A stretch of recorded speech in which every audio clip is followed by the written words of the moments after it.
Pakistan donated इनएडिबल wheat, India का जो wheat हम अब भेज रहे हैं थ्रू पाकिस्तान, ये बहुत ज़्यादा सुपीरियर क्वालिटी का है। It is far better than the Pakistani wheat. और देखिए यहाँ पर बात सिर्फ ये नहीं है कि we are better than Pakistan, ये जो न्यूज़ है ऑल टुगेदर एक लार्जर इशू को हाईलाइट करती है। लार्जर इशू ये है कि दुनिया भर में गेहूं की शॉर्टेज महसूस की जा रही है और पाकिस्तान ने देखिए अपनी तरफ से कोशिश करी इंडिया को चैलेंज करने की कि यदि इंडिया व्हीट भेजेगा अफगानिस्तान को तो हम भी अपनी तरफ से भेजेंगे, हमारे भी ट्रक जाएंगे जहां पर पाकिस्तान का झंडा लगा होगा, ये अफगानिस्तान में पहुंचेंगे, इनका मीडिया देखेगा। अफगानिस्तान के लोगों को लगना चाहिए कि पाकिस्तान भी इनकी हेल्प कर रहा है, मगर इनके पास कहीं से भी आज के समय ऐसा गेहूं नहीं है कि जिसको ये डोनेट कर पाए, क्योंकि खुद इनके देश में गेहूं की बहुत ज़्यादा कमी है ना। पहली बात तो जो ये वीडियो है बाय तालिबान रिप्रेजेंटेटिव, ये मैं चाहता हूँ आप थोड़ा बहुत देखें।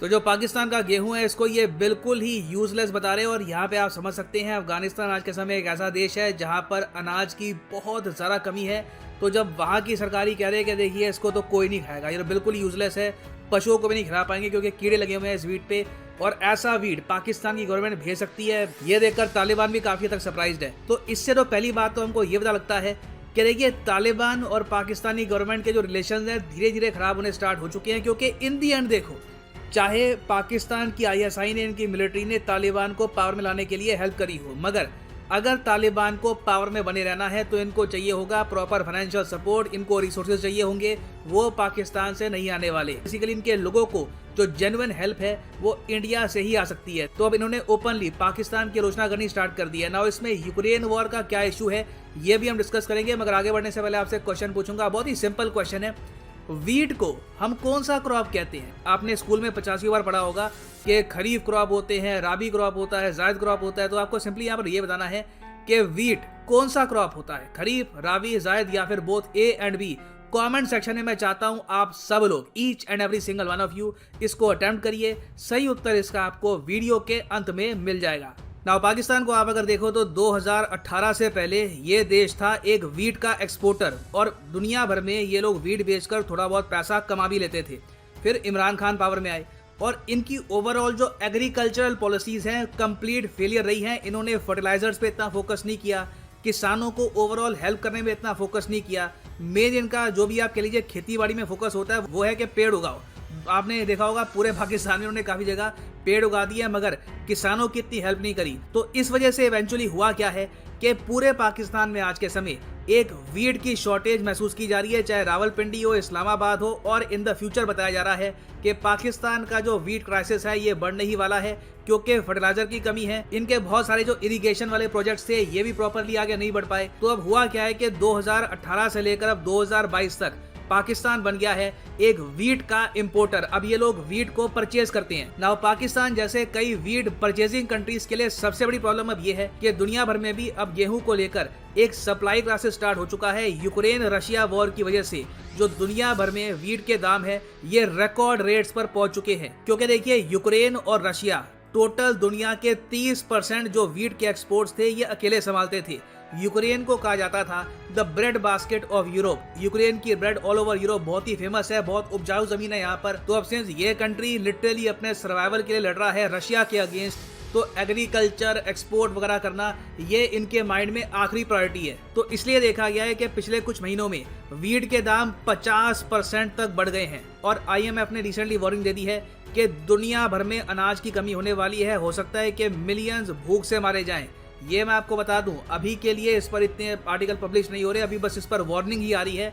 मगर याद रखिएगा आज से 8 से लेकर मेरी 10 महीने बाद एक ह्यूज ग्लोबल शॉर्टेज आएगी वीट की, और हो सकता है कि कई गरीब देशों में बहुत से लोग भी मारे जाएं। प्राइमरली इसका बहुत ही बड़ा झटका लगने वाला है इजिप्ट पर, टर्की पे भी लगेगा। जी हाँ, टर्की भी एक गेहूं का बहुत ही बड़ा इंपोर्टर है। उसके अलावा बांग्लादेश है, सुडान, नाइजीरिया, अजरबैजान, ये सब कंट्री जो है बुरी तरीके से हिट होने वाली है। इंडिया की आप अगर बात करें तो थैंकफुली हमारी वीट की प्रोडक्शन प्रॉपरली हो रही है, और उल्टा इंडियन वीट की डिमांड दुनिया भर में बहुत ज्यादा बढ़ गई है।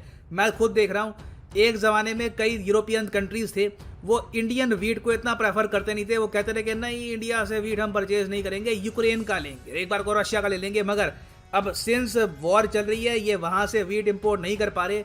अब कई यूरोपियाई देश भी हैं, वो पहली बार भारत की तरफ मुंह मोड़ रहे हैं। और ना सिर्फ यूरोपियन कंट्रीज, इवन आप अगर देखोगे अफ्रीका में कई देश जो पहले भारत के वीट की तरफ नहीं देखते थे, अब बहुत ही बड़ी संख्या में डिमांड कर रहे हैं इंडियन वीट को। और इसलिए कहा जा रहा है कि आने वाले कुछ सालों में हो सकता है कि इंडिया के जो वीट एक्सपोर्ट्स हैं ये 4 गुना बढ़ जाए और ओवरऑल हमारा देश 2 से लेकर 3 बिलियन डॉलर्स सिर्फ गेहूं बेच के ही कमा ले। ये ऑफ कोर्स हमारे किसानों के लिए भी एक बहुत ही अच्छी न्यूज़ है। और किसानों के अलावा मेरे हिसाब से जियोपॉलिटिकली भी इंडिया को इससे एक बहुत ही बड़ा एडवांटेज मिलने वाला है। रीजन में आप देखेंगे कई देश जो थोड़ा बहुत कभी कभी रूठ जाते थे भारत से, आप देखेंगे आने वाले कई सालों तक बहुत ही रिस्पेक्टफुली बात करेंगे इंडिया से, क्योंकि इंडिया से ही ये लोग वीट परचेज करने वाले हैं, जिससे अपनी आबादी को ये खाना खिलाएंगे।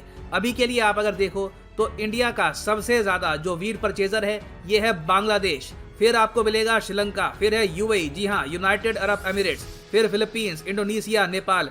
यहाँ पर बहुत ही जल्द आपको कई यूरोपियन और अफ्रीकन कंट्रीज भी दिखेंगे। और अफगानिस्तान के केस में मैं आपको ये बता रहा हूँ कि इंडिया इसी तरीके से अगर वहाँ पर वीट को लेकर हेल्प करता रहता है तो कोई बड़ी बात नहीं है कि चाहे वहाँ पर तालिबान भी पावर में हो, ये लोग फिर से काफ़ी हद तक धीरे धीरे इंडिया की तरफ झुकना स्टार्ट कर दे। क्योंकि अंत में याद रखिएगा, नीड्स जो आपकी पूरी करता है, जो आपकी हेल्प करता है, कंट्रीज उसी कंट्री के साथ प्रॉपरली अलाइन होना स्टार्ट कर देती हैं। तो इवन दो हम लोग अभी भी तालिबान को एज ए गवर्नमेंट एक्सेप्ट नहीं कर रहे, ये जो वीट वाला इशू है ये इतना बड़ा मैं कहूँगा इशू है अपने आप में कि इससे एटलीस्ट तालिबान की जो हॉस्टिलिटी थी टुवर्ड्स इंडिया ये खत्म हो जाएगी और उल्टा वो काफ़ी हद तक कोशिश करेंगे कि इंडिया की तरफ और फ्रेंडली हो जाएं। और इससे शायद आप यहाँ पर ये भी समझ सकते हैं कि क्यों इमरान खान ने अपनी तरफ से पूरी कोशिश करी कि एक बार को इंडिया का वीट जो है ये अफगानिस्तान तक ना पहुँच पाए।